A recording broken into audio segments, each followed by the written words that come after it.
Olá, estudantes da segunda série do ensino médio, sejam bem-vindos a mais uma aula de geografia. Eu sou a professora Luíse Coutinho, estarei junto com vocês aí nas interações do nosso chat desta aula de hoje, que será sobre Brasil, distribuição e renda, trabalho formal, parte 2, que será ministrada pelo professor Antônio Russo. Tudo bem, professor? Tudo bem, professora Luísa, é um prazer imenso estar aqui novamente.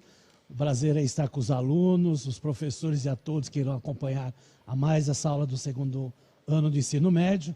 Antes de mais nada, a professora Luísa vai falar o que nós vamos trabalhar hoje, né, professora? Isso mesmo, professor Antônio. A gente vai ver aí a habilidade do currículo do Estado de São Paulo que trabalharemos na nossa aula. Vai aparecer aí na próxima tela para vocês.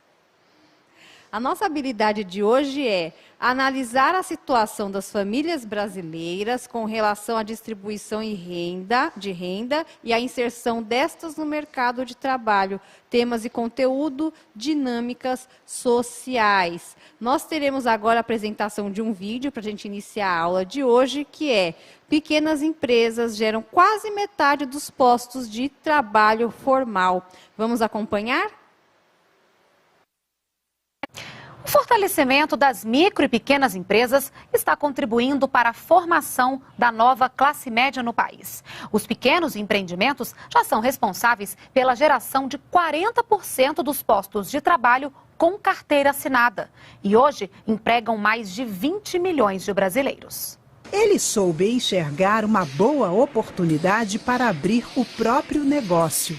Há 13 anos, João Márcio montou esta lavanderia e se transformou em pequeno empresário. E com a prestação de serviço bastante orientada em assessorias e tudo mais, nós buscamos um profissionalismo e conseguimos realmente nos manter no mercado e manter-se presentes até hoje no mercado em bom termo. De 2009 para cá, o mercado de serviços aqueceu. Então decidiu abrir outra loja. Contratou 15 novos empregados. Hoje, as duas lavanderias contam com 29 funcionários. Na verdade, são um sustento com toda certeza, se não único, mas um sustento no mínimo de 50% dos seus familiares, de suas famílias. Pequenos empresários como João Márcio contribuem para o crescimento da nova classe média brasileira. Eles têm boas ideias, vontade de trabalhar e ainda geram empregos. Além de roupas, brinquedos para meu filho, né? Gasto comigo também e assim consegui algumas coisas que eu tinha vontade, tipo uma máquina de lavar, algum utensílio para o lar, né? Esse é o perfil da nova classe média. Um estudo da Secretaria de Assuntos Estratégicos da Presidência da República revelou que dos 6 milhões de postos de trabalho criados pelos empreendimentos de pequeno porte entre 2001 e 2011, 95% são formais. Para as autoridades, a pesquisa mostrou que a nova classe média é criada com oportunidade de trabalho. Aqueles que estão subindo mais são pessoas pouco educadas, pessoas que não fizeram curso técnico ou têm baixo nível de escolaridade, são pessoas que moram no Nordeste, que moram na periferia das grandes cidades, ou seja, todas as características são de pessoas associadas a grupos tradicionalmente excluídos. Nós temos que divulgar empreendedorismo nas escolas, em todos os lugares, e descobrir quem são aqueles que nasceram para ser empreendedores e não usam o empreendedorismo só como uma estratégia de sobrevivência. Em segundo lugar, nós temos que criar condições para aqueles que têm talento e querem ser empreendedores de efetivamente serem, ou seja, desburocratizar, facilitar a abertura das empresas, facilitar o funcionamento dessas empresas. Terceiro lugar, ter serviços que apoiem o funcionamento dessas empresas. Crédito, qualificação, assistência técnica e, acima de tudo, apoio à comercialização. Isso aí é um padrão normal, né, da questão do trabalho formal, que tem que ter uma geração de investimentos, o que, né, uma coisa vai refletindo na outra. Então, a importância do vídeo é mostrar isso, né? Tendo oportunidade, né, o trabalhador vai buscar e vai correr atrás até, né, de formar aí o seu próprio negócio, né? Com certeza, como foi colocado ali no vídeo, né? O empreendedorismo não só como uma forma de sobrevivência imediata, né? uma coisa emergencial, mas um projeto de vida mesmo para as pessoas. Exatamente. Para dar, então, continuidade a essa aula aí que nós começamos aí a parte 1 sobre a questão aí do trabalho formal, dos conceitos, vamos ver aí os conceitos e definições aí. Então, acompanhem na tela. Pessoas em idade para trabalhar. Pessoas com 14 anos ou mais de idade na data de referência. Condição de ocupação. As pessoas em idade para trabalhar são classificadas quanto à condição de ocupação na semana de referência em ocupadas e desocupadas. Né? Lembrando que, né, esses dados que a gente referencia para vocês é do PNAD, né, que é a Pesquisa Nacional por Amostra de Domicílios Contínuos. E os dados que nós vamos mostrar para vocês aí na aula de hoje é referente ao primeiro trimestre de 2020. Ou seja, é antes da pandemia. Então, né, foi janeiro, fevereiro e março desse ano. Só para vocês terem aí uma referência, né, sobre os dados que nós vamos informar para vocês aí. Na próxima tela vai mostrar aí o que são pessoas ocupadas. Então acompanha aí.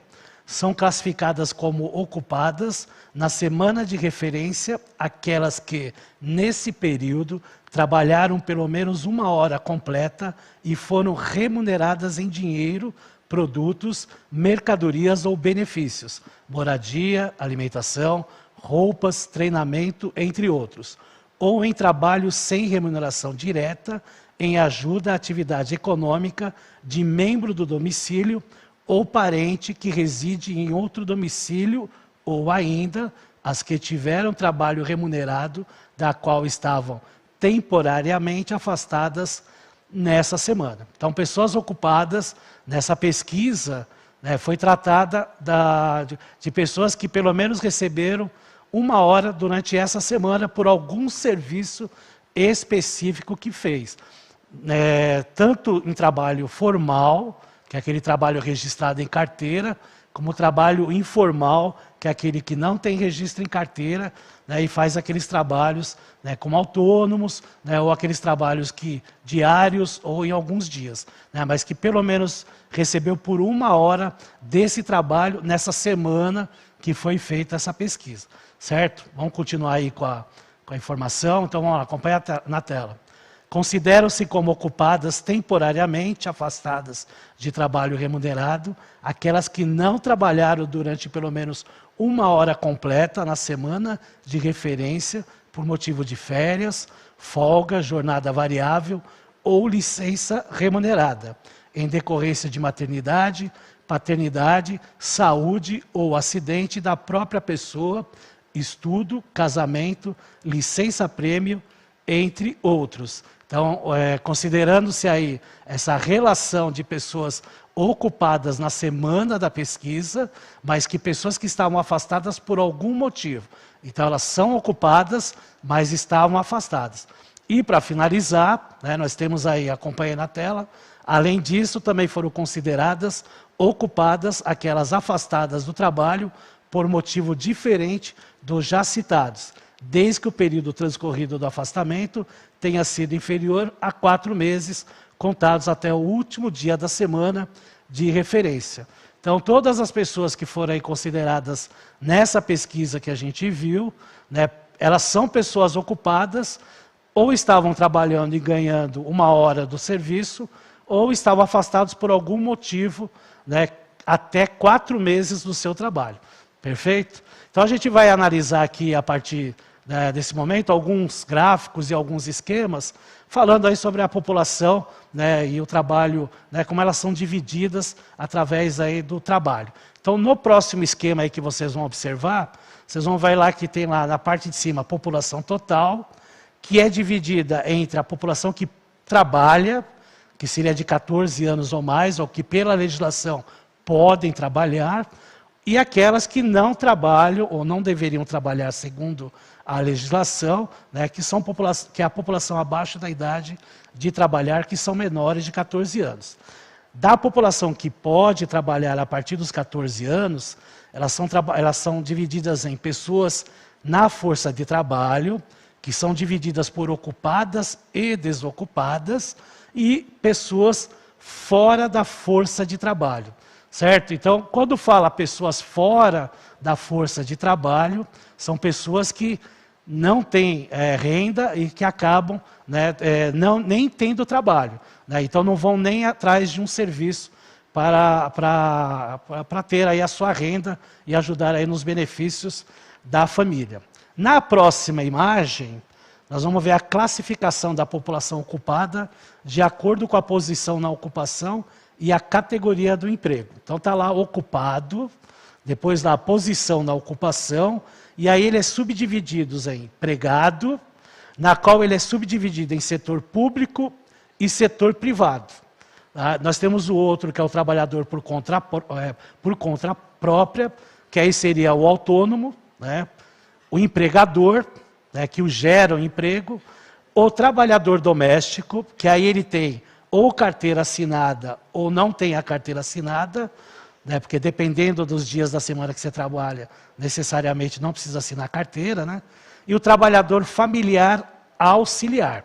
Então essa divisão aí é das categorias aí de quem tem emprego, tá? Então é interessante retratar isso. Lembrando, mais uma vez, que essa divisão e toda essa pesquisa é feita pelo PNAD, que é do IBGE, né, que faz aí trimestralmente, faz quadrimestralmente, semestralmente, até anualmente. E dependendo do caso, né, do assunto, pode fazer semanal como até mensal, tá ok? Fora o censo, que eu sempre falo para vocês, que é feito aí de 10 em 10 anos, tá certo?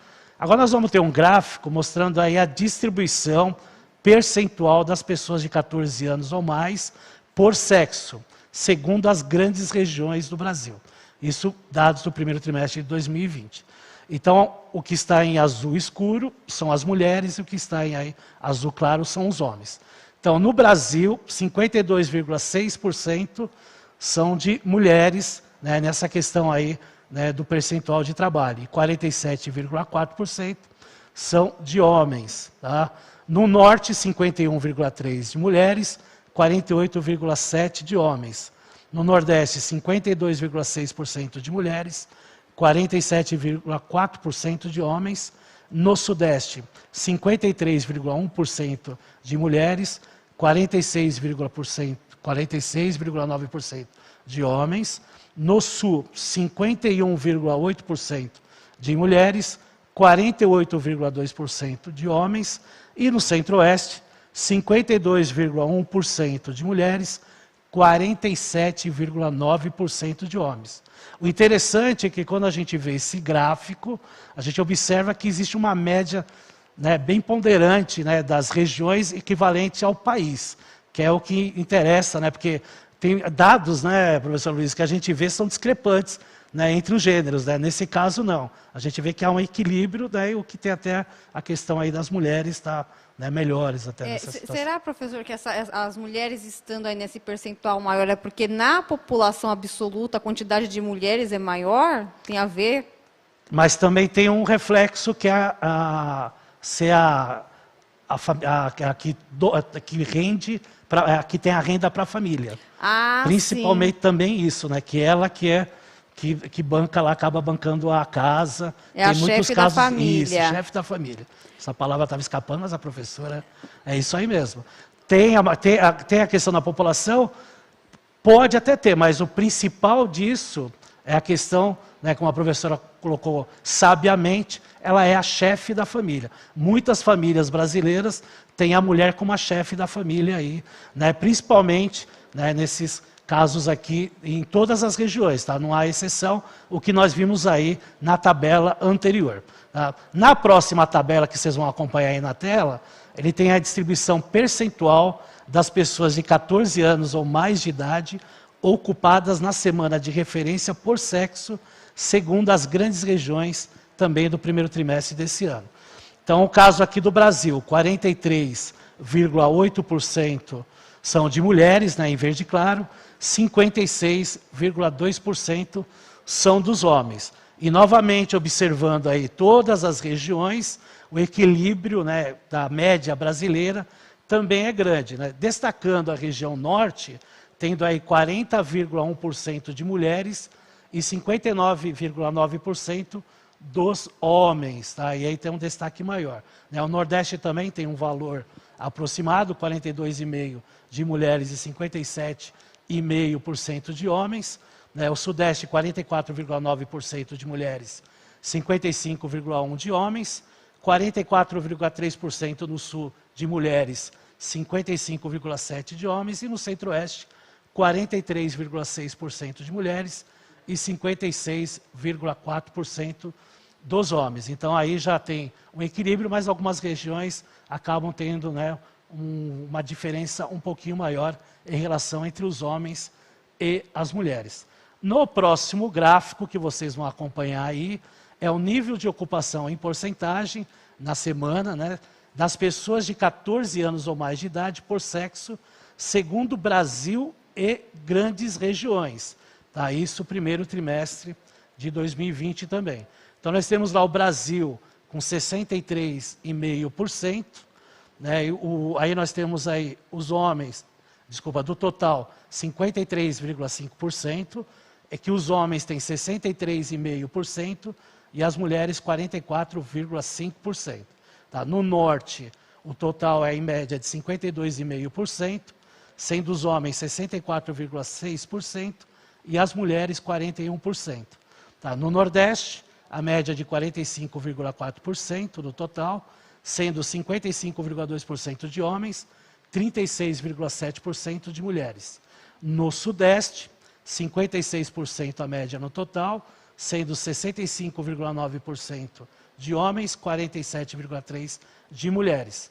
No Sul, nós temos 58,9% no total, sendo 68% de homens, 50,4% de mulheres, e no Centro-Oeste, 58,5% o total, sendo 68,8% de homens, 49% de mulheres. Tá? Então, mais aí uns dados aí em relação aos gêneros aí dos trabalhadores, principalmente falando aí nas questões de pessoas acima de 14 anos. E aí, para a gente dar uma finalizada antes da atividade, vamos ver o último gráfico aí, falando da distribuição percentual, né, das pessoas de 14 anos ou mais de idade desocupadas nessa semana de referência da pesquisa, tá? Que também é por sexo.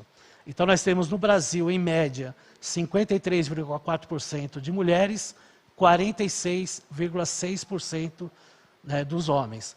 No Norte, 53,2% são de mulheres, 46,8% de homens.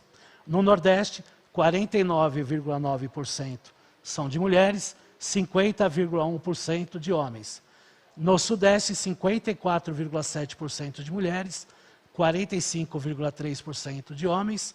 No Sul, 56,3% são de mulheres, 43,7% de homens. E no Centro-Oeste, 56,3% de mulheres e 43,7% de homens. Ah, então veja que os números, né, são bem equivalentes, né, só com alguns dados aí que acabam tendo diferenças um pouco a mais, mas que na média, essa questão do trabalho por gênero, eles são bem equilibrados aqui no Brasil.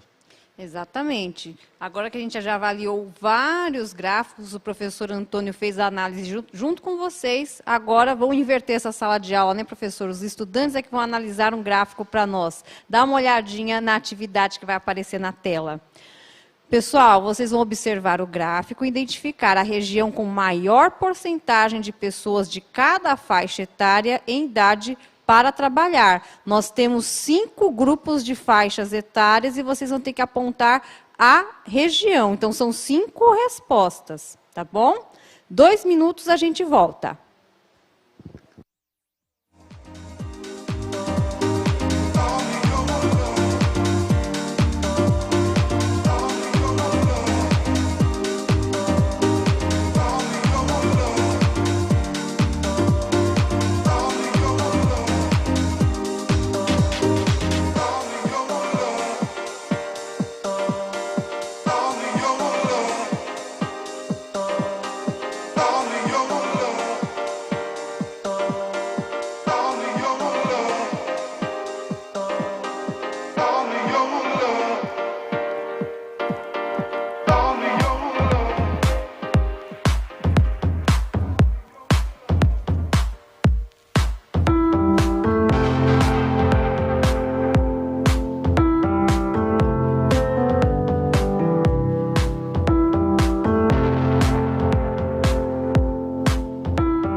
estamos, muitas interações aí no nosso chat. Vamos mostrar aí para o professor Antônio algumas das respostas.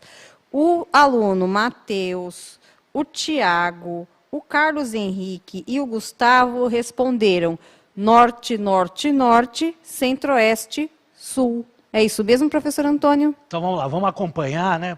Vamos colocar de novo na tela o gráfico, né, para vocês observarem. A sequência das faixas etárias por região está assim. Primeiro é o Brasil, de esquerda para a direita, tá? Brasil, norte, nordeste, sudeste, sul e centro-oeste para todas as faixas etárias. Então, no caso aí da faixa etária de 14 a 17 anos, nós temos o norte com 9,5%, que é o maior, tá? Na faixa etária de 18 a 24 anos, nós também temos o norte com 16%. Já para 25 a 39 anos, também a região norte com 30,1%. Da 40 para os 59 anos, a gente vai observar a região centro-oeste, né, um pouquinho acima do sul e do sudeste, com 33,9%. E a faixa dos 60 anos para mais, nós vamos ter a região, né, do sudeste com a região sul com 22,1%. Então, né, todos os alunos que foram citados acertaram aí bravamente, né, porque estão de parabéns aí, perfeito? Perfeito. Bom, tem um vídeo agora, professora? Então vamos para o vídeo. A gente vai assistir um vídeo agora sobre a importância de contribuir para a Previdência. Vamos dar uma olhadinha?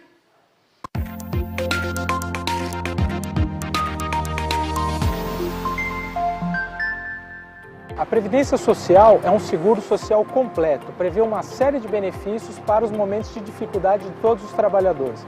Prevê cobertura em caso de doença, prevê cobertura para os parentes e dependentes em caso de falecimento, prevê a aposentadoria tanto em caso de impossibilidade de trabalho como no caso de velhice. Então essa é a importância de se contribuir para a Previdência, para que o trabalhador se previna em todos os infortúnios que ele tem na vida laboral dele, e é um dos seguros mais importantes que existem no Brasil.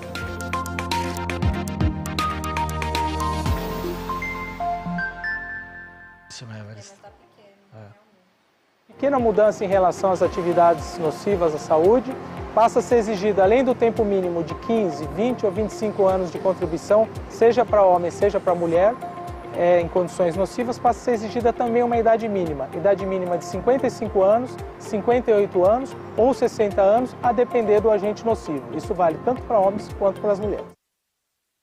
Saber sobre essa questão da contribuição da Previdência, né, quando começar a contribuir, né, o trabalho, né, então a gente sabe aí que nós tem um tempo mínimo de trabalho, tem um tempo mínimo para você pagar a Previdência, então, né, tem que saber juntar os dois para, né, ter uma aposentadoria aí que ajude aí no seu sustento, né? Exatamente. Então, é mais uma coisa que tem que fazer parte do projeto de vida do estudante, né? Quando ele vai ingressar no mercado de trabalho, é bom ter esse planejamento e se inteirar das regras para as contribuições, para que isso, né, não venha prejudicar no futuro aí, né, professor? Exatamente. Às vezes o aluno, né, o jovem fala, vou trabalhar e estudar ao mesmo tempo. Às vezes compensa estudar, né, fazer aí uma progressão nos seus estudos, né, e deixar o trabalho, se possível, mais para frente, né, para, né, ter uma melhor condição de trabalho, né? Lembrando que quanto mais você tem um nível estudantil aí, melhor as condições aí de trabalho. Então tem que pensar também nessa questão aí, né? E por falar na questão do trabalho, né, vamos ver aí um gráfico sobre a informalidade no mercado de trabalho. Então vocês vão ver aí, nesse caso aqui é do trimestre de agosto, setembro, outubro de 2018, que fala sobre a questão da informalidade, que é aquele trabalho sem registro. Então nós temos aqui 38,2 milhões de trabalhadores informais, sendo que 41,2% de 92,9 milhões são ocupados, né, para vocês aí terem essa ideia. 11,63 milhões empregados sem carteiras do setor privado, que é 30,4%. Aí nós temos 4,45 milhões de trabalhador doméstico sem carteira assinada, o que dá 11,6%. Nós temos embaixo lá 18,99 milhões com conta própria sem CNPJ, ou seja, aquele trabalhador que trabalha por conta própria. Aí nós temos do lado esquerdo lá 2,25 milhões de trabalhador familiar auxiliar, que são 5,9%, e para finalizar, 919 mil são empregador sem CNPJ, 2,4%. É aquela pessoa que tem um comércio, tem uma empresa, mas não tem CNPJ, ela até gera até emprego, mas ela não tem CNPJ aí, então acaba sendo também um trabalho informal, mesmo ele sendo aí, vamos dizer assim, um pequeno empresário. Perfeito? Vamos ver o próximo gráfico aí para vocês acompanharem. Perfil dos desalentados do terceiro trimestre de 2018. Pessoas de 14 anos ou mais que não haviam realizado busca efetiva por trabalho na semana da pesquisa, mas gostariam de trabalhar e estariam disponíveis. Aí nós temos aí, né, na legenda, né, escolaridade, né, o que está aí em um azul, né, clarinho aí, né, não tão claro, né, o que está no meio termo, até o fundamental completo ou equivalente. Aí o azul escuro, superior completo ou incompleto. E o azul mais clarinho, médio completo ou incompleto. Então 60% dessas pessoas de 14 anos ou mais, que não buscaram um trabalho efetivo durante aquele trimestre, né, são de pessoas que têm até o fundamental completo ou equivalente, ou seja, têm até o 9º ano. Né? Os 34% são de superior completo ou incompleto, e os 6% até que tem lá o ensino médio completo ou incompleto. Então vejo que há uma discrepância bem grande, né, dos valores que foram colocados na questão do nível de escolaridade dessas pessoas, né, que não haviam buscado nesse período trimestral, né, um trabalho efetivo. Né? Então a grande maioria aí, né, tem lá a questão do ensino fundamental, né, no seu ensino, né, que ainda nesse país é a grande maioria aí, tá ok? Vamos ver o próximo gráfico. Né? No próximo gráfico a gente vai ver aí o perfil dos desalentados, Brasil, terceiro trimestre de 2018, pessoas de 14 anos ou mais, que não haviam realizado busca efetiva por trabalho na semana da pesquisa, mas gostariam de trabalhar e estariam disponíveis. Então nós temos lá 4,77 milhões de desalentados, a maioria é formada por pretos e pardos, né, segundo aí o IBGE, 73%, e por pessoas que possuem até o fundamental completo equivalente, 60%. Então, mostrando lá, vendo lá o gráfico, né, nós temos lá os 73%, né, os 26% de brancos, né, e 1% de outros aí na questão da cor.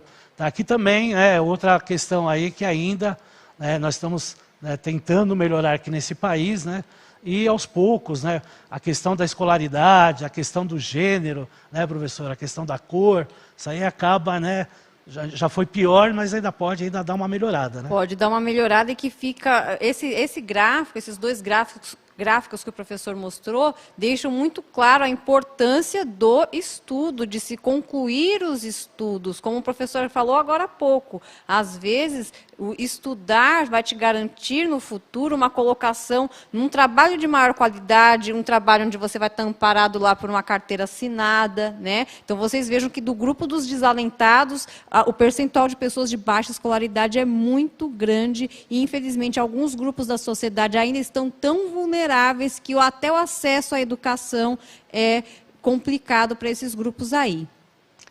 Então, na realidade, esse aí é um problema aí, lógico, com a pandemia ela acabou dando um agravante maior, né? Principalmente porque ela começou em março e nós já estamos no mês de outubro, então praticamente esse ano 2020 aí pouco se pôde fazer nesse sentido, né?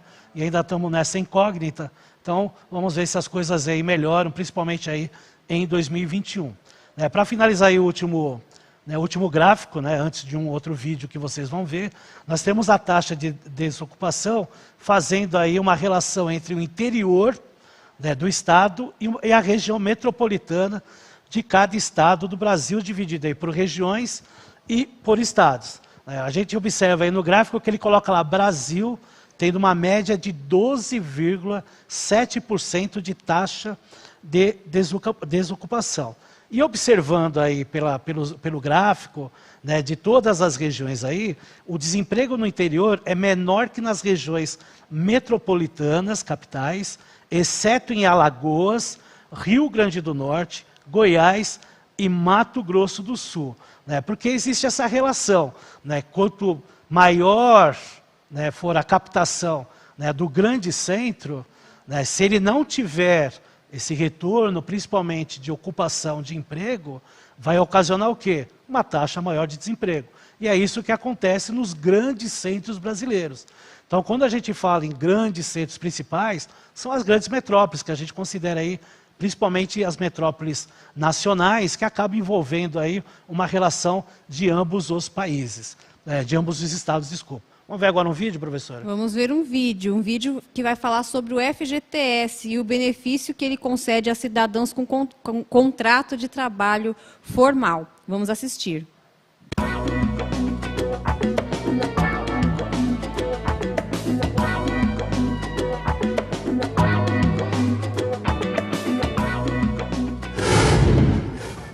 O Fundo de Garantia por Tempo de Serviço, o FGTS, foi criado há 45 anos pelo governo federal para proteger o trabalhador demitido sem justa causa. Quem trabalha com carteira assinada tem direito ao FGTS. E você sabe para que ele serve? Em quais situações o trabalhador poderá utilizá-lo? É isso que você vai saber agora nesta reportagem preparada pela redação da NBR.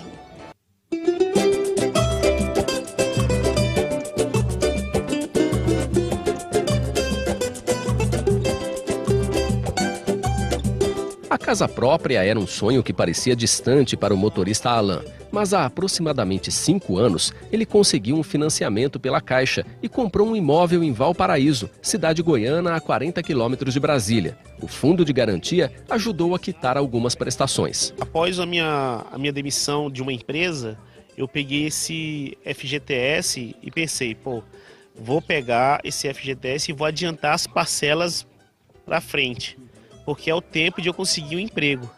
E deu certo.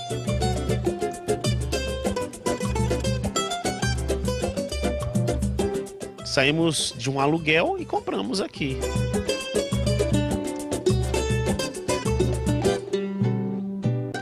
Quando você está de aluguel, você não está pegando um dinheiro seu e investindo em algo.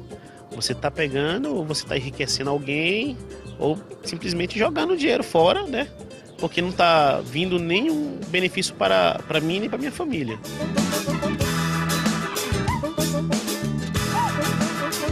O FGTS é um direito de quem trabalha com carteira assinada, dos trabalhadores rurais, temporários e dos atletas profissionais. Todo mês, o empregador deve depositar o equivalente a 8% do salário na conta de fundo de garantia do empregado. Esse valor é atualizado com juros e correção monetária, e se o trabalhador é demitido sem justa causa, ele recebe o FGTS. O fundo também pode ser usado para a compra de um imóvel para residência. Para alguém se beneficiar das políticas de habitação, das linhas de habitação, aquisição de casa própria com recursos do fundo, então deve ser observado a renda, né, que o recurso privilegia aqueles trabalhadores com menor renda, e os valores também do imóvel, né, para que o FGTS não perca sua finalidade social. O trabalhador pode consultar o saldo do FGTS pelos extratos emitidos pela Caixa a cada 2 meses, nos terminais da Caixa com o cartão cidadão e agora também por mensagens enviadas ao celular. Mais recentemente, a Caixa lançou um serviço chamado SMS, né, que se constitui no envio de mensagens eletrônicas diretamente para o celular do trabalhador que aderir a esse novo serviço, né, e com isso a gente ganha mais tempestividade na informação, né, e o trabalhador passa a ser um grande fiscal da sua própria conta vinculada.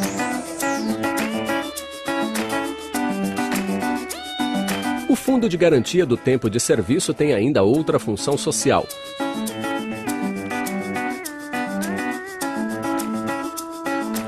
Os recursos do FGTS também são investidos em ações para aumentar a oferta de água tratada, coleta e tratamento de esgoto.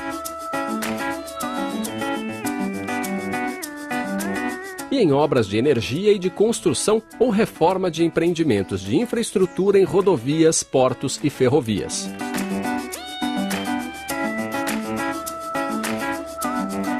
De suma importância que o trabalhador acompanhe, não só acompanhe a sua conta vinculada, que ele pode acompanhar pela internet, por SMS, pelo cartão cidadão, pelos extratos bimestrais, ele mesmo fiscalizar o acúmulo do seu patrimônio, mas também ele pode fiscalizar esse alcance social do fundo, né, pelo site www.fgts.gov.br. Há um acompanhamento online de todas as obras espalhadas por todo o país. Isso é muito importante para que toda a sociedade brasileira perceba o alcance dessa política.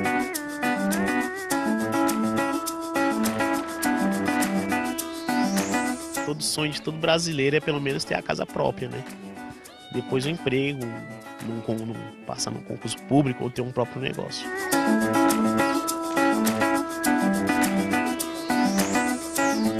Se a renda do trabalhador for a renda dessa pessoa que beneficiária do recurso do fundo for de até R$ 3.275, além do financiamento mais barato, ele também pode receber do FGTS um subsídio, né, um complemento para auxiliá-lo na aquisição da casa própria.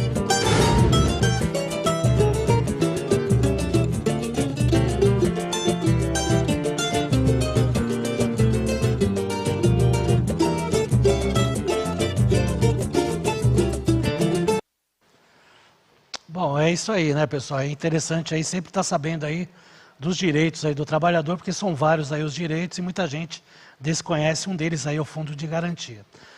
A aula já está acabando, infelizmente, né, mas vamos ver aí uma tela aí do Saiba Mais para vocês, para quem tiver interesse em ter mais informações aí dessa pesquisa que foi passada para vocês, que sempre a gente passa aqui uma parte delas, printe a tela. Aí está aí o link aí da pesquisa aí nacional por amostra de domicílios contínuo, que faz parte aí do IBGE, primeiro trimestre de 2020, que foi a última parte, porque depois veio a pandemia. Perfeito? Então, foi muito bom estar aí com vocês aí mais uma vez, espero ter apreciado. Na próxima semana estaremos aqui, vamos fazer uma revisão aí do bimestre para vocês. Então, até a próxima, obrigado aí por tudo. Obrigado, professora Luiz, por mais uma vez estar participando aí da aula de Geografia. Muito obrigada, professor Antônio, pela oportunidade e também agradecendo a todos os estudantes e professores que prestigiaram a nossa aula de hoje. Deixo aí a recomendação para que vocês avaliem a nossa aula. Então, está aparecendo na tela um QR Code e um link onde vocês poderão acessar a pesquisa e contar para a gente o que vocês acharam da aula que vocês acabaram de assistir aqui no Centro de Mídias. Bom final de semana para todos vocês e até a nossa próxima aula. Tchau, tchau. Tchau, pessoal.